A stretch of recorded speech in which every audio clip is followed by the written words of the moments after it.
Okay, my name is Zakashi, guys, and I'm gonna tell you straight up, this Ultra Margin Vegeta is easily the best unit in the game. This guy here is absolutely absurd, and it's not no Ultra Super Janemba situation. Even if they release a very strong counter for this guy, he will still be an absolute unit when it comes to competing in Dragon Ball Legends PvP. He's actually insane. Ultra Margin Vegeta, I didn't believe they would make a top 1 Vegeta unit. I genuinely think this guy is going to be no contest top unit in the game. He's absolutely that crazy. And he has the best team in the game on top of that. But in this video, nonetheless, I'll be giving you some information on whether it's best for you to summon for this unit or not. Obviously, you guys can make your own decision on whether you like him or not. So I'm going to give you guys information on what I think you should do going forward. Although, if you just want a really good unit, straight up, just summon for him. I'm not even going to hold you guys back and tell you to watch the whole video. If you just want a really good unit, summon for this guy. He's a Saiyan. Most teams he'll fit on. He's on Majin Vegeta, which is pretty much the best team in the game, but we'll be going through his kit, things to consider around the fact that he's releasing, and then of course your Chrono Crystals going forward. Hopefully you guys enjoyed this video. Let's get into this. So I always do this section as a precursor before you get into the video, just some pointers to think about before you actually summon. The biggest thing is that the festival is in about 4 weeks, maybe less, so that means there's going to be big units that will definitely easily counter this guy. Maybe not counter, but of course be a lot better animation wise and for sure kit wise. Those are two things you can pretty much guarantee with the festival.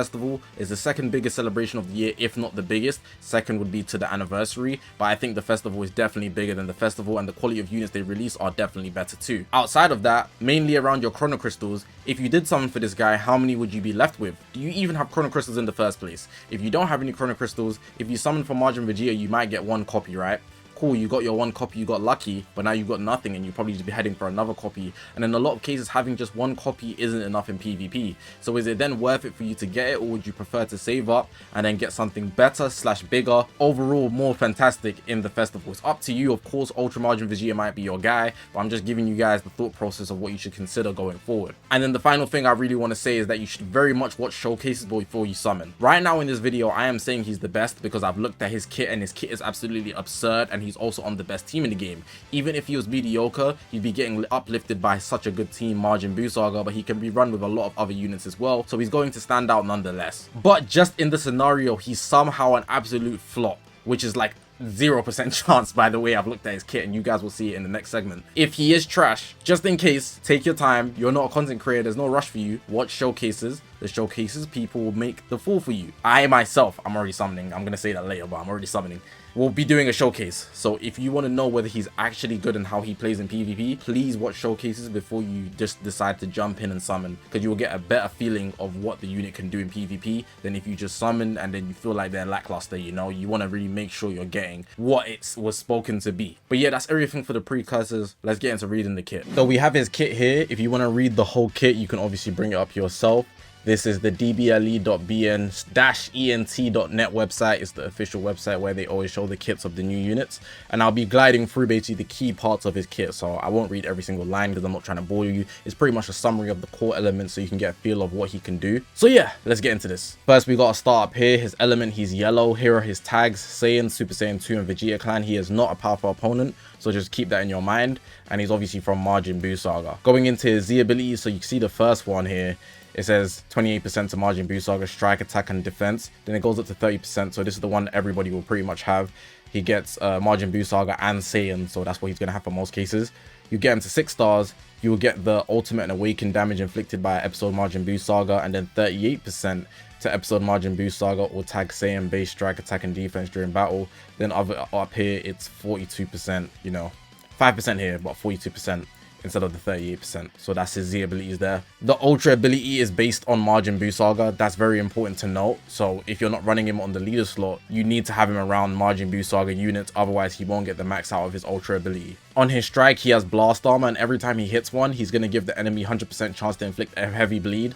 So even on the back end, when you're not even hitting them, if you just hit them once, they'll be losing health, which is actually a lot more impactful than people realize.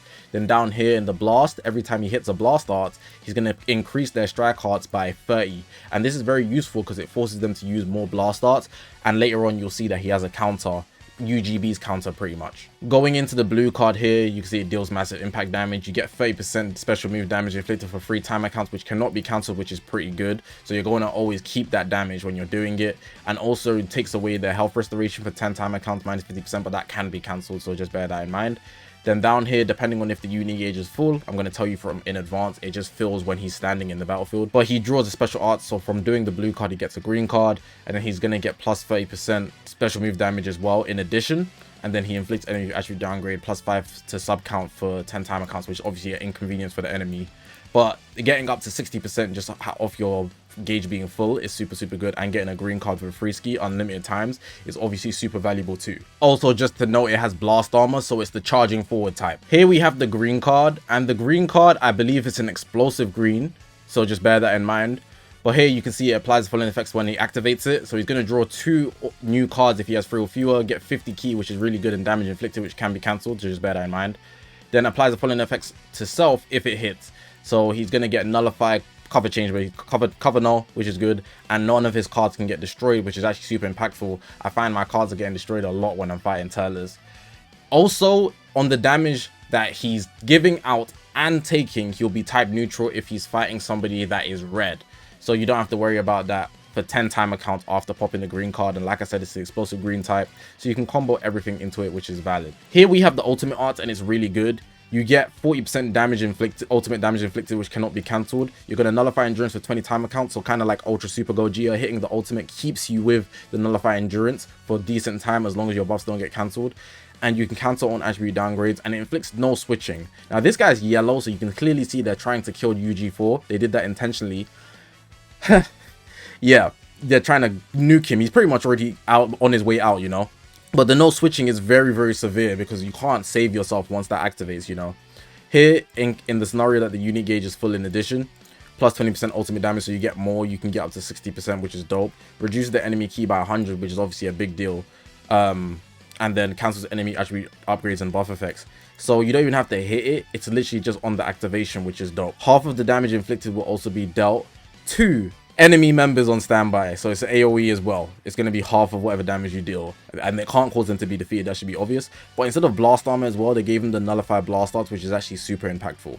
Here we have the main ability, draw the ultimate arts card, so you get the big blast cannon that we just read before. He's going to get health, ki, and then he charges his own unique gauge by 50. He's going to get 30% damage inflicted against Saiyan. Obviously, this is the Majin Vegeta that fought Super Saiyan 2 Goku. He also seals enemies Rising Rush for 10 timer counts. The seal of the Rising Rush is actually a lot more impactful than anything else, and I'm going to mention why that is in a bit later. Going into Unique 1, he has a lot of damage inflicted. You can see here 200%, which cannot be cancelled. That's just the base stats, you know. Everybody has this part of their kit. Charges your own unique gauge by 50, so he starts with it 50%, which is pretty high. Reduce damage by 70, you know, typical stuff. Explode damage, this is actually kind of unique to him, but draw speed and minus 10 to strike and blast arts cost, which is actually pretty dope. Next down here, the following effects occur when this character enters the battlefield. So he's going to get 50% more damage inflicted, so he's going to have 250% basically at a base. Then increases own arts card draw speed by 1 level for 10 timer counts. Applies the buff effect, nullifies enemy special action that activate when changing cover, so cover null. And then here destroys all of your enemy special move arts cards, so their blue cards are going bye-bye when he enters the battlefield immediately. Reduces enemy ki by 30. Inflicts all enemy with attribute downgrade minus 30% special ultimate and awaken power, so the enemies are going to be doing way less damage towards you. Then also plus 2 to enemies, all enemy sub counts. So when you're fighting Majin Vegeta, all your sub counts are going to be 12. That's really annoying, unless you have somebody like, I think Gotenks already has 8, so he's going back to 10, which is annoying as hell. But hey man, now you must have thought, oh, he has no key on entry, but he does. He has the better one, in fact. Applies the following effects to self every time when faced with an enemy, so he's going to draw a card when he's faced with an enemy. So if your cover change, you're going to give him a card too, as long as he has 3 or fewer. Then he's also going to get ki. That's the main part, so he can get 30 ki when he switches in, because he's going to be faced with somebody. But when the enemy cover changes too, there'll be 30 ki every time, so that's dope. 15% damage inflicted in addition as well, so we're at like what, 265, which is nice as hell. This bit here is just a cheeky little heal. When he gets to 50% health and he gets hit with an arts card, he's gonna heal 40%, nullify attribute downgrades for 30 timer counts, and destroy all your enemies arts cards, strike arts cards specifically, again forcing them to use more blasts. Here he has endurance just for the sake of it, and he gets 40% health back after the endurance gets popped, which is actually more than usual. I think most people get 30 or even 20, I think. Destroys all your enemy strike arts, again forcing them to use blast arts. Reduces enemy Dragon Balls by 2. Seals all enemies main abilities for 5 timer counts, which is actually a big inconvenience, these 2 parts. This whole thing is an inconvenience, to be honest. But then here's the nice part, right? So remember earlier I told you that he steals Rising Rush? He has the ultimate Gohan effect where he can cancel buff effects for every time they use a special move, ultimate, or awaken arts while his character's on the battlefield, but they took out the Rising Rush part, but you can steal their Rising Rushes through the main ability, which makes him really, really good. So it's not that big of a deal, but it's something that can take effect and actually hinder you. Over here, we got unique ability 2. He has a strike cover change. Here, it's explaining that when he's on the battlefield, he's rapidly going to charge his unique gauge. And when his unique gauge is full, he's going to heal to 20%, go type neutral for the damage that he receives only, seals enemy special move and arts cards, so the blues and greens, and they can't be used for 5 timer counts. Then down here basically just explains how his gauge works. It's essentially the Ultra Gogeta blue gauge. While he's standing still, if there is a blast arts that comes his way, it will immediately activate his gauge. So yeah, it's pretty simple, you know. It's not rocket science. You can only combo a blue or ultimate into it though. Yeah. And then down here, the following effects occur when the counter activates. So you're going to destroy one of your own cards and draw a special move arts next. So you're basically going to always be able to chain it into something. This is going to only happen 3 times, by the way, the counter. You're always going to have something to chain it into. Restores own key by 50, restores vanishing gauge by 50%, which is obviously useful. Cancels attribute upgrades and buff effects and inflicts no switching. So that blue card's a guaranteed hit. You better not use a blast arts if you're 1v1 with this guy. Even if you're 3v3, you know, he's gonna lock you in and hit a blue card, and that's gonna do a lot of damage. So overall, this guy is insane. Like, this guy's kit, I actually really like it a lot. It's very scary that this guy's going to be punishing people, and right before the festival too. But hey man, good unit. Easily, I think we're going to be the best unit in the game. Okay, so let's seriously talk about it. Should you summon for this unit? Yes. It doesn't matter what you main. I'll be honest, he's insane. If you even don't want to run him on Majin Buu Saga, there's nothing in his kit that restricts him to Majin Buu Saga besides the fact that he's a Ultra, so his Ultra ability is catered towards that. But you can just leader slot him and he'll be fine. His element's yellow. If you're struggling against Ultimate Gohan, you know, G4. This guy is a very good option to counter those guys very easily. The lock-in is very, very useful. You can do a lot of damage, I'm not going to lie. But the festival is soon, so I would say it depends on how many Chrono Crystals you got, but ultimately you guys are going to summon based on what you like. If you see this guy terrorizing PvP, can you hold out the rest of the month until the festival starts? If you can't, then you should summon for this guy. But again, consider your Chrono Crystals, because when the festival starts, let's say a Revival Orange Piccolo into Beast Gohan drops, you're gonna probably put down Majin Vegeta. Not everybody, but there's a lot of you guys that will. So you need to consider the near future. Also consider how long this ban is going to be out. But for most people, I think this guy's absolutely cracked. He's somebody that people will want to summon for. And I know coming from me, it's like, oh, you were meant to be the guy saving. Me personally, I've got 30,000 Chrono Crystals. I'm trying to spend 10k and get him, you know, 10k max.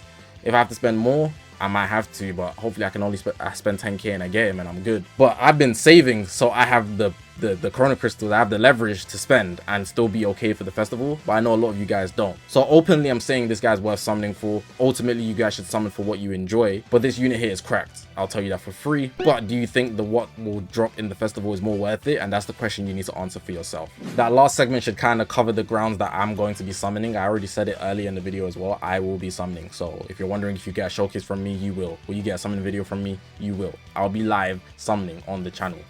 Very rarely do I go live and summon, but boy, I might not even go live actually. I don't think I'll go live, but I will summon, so I will be awake.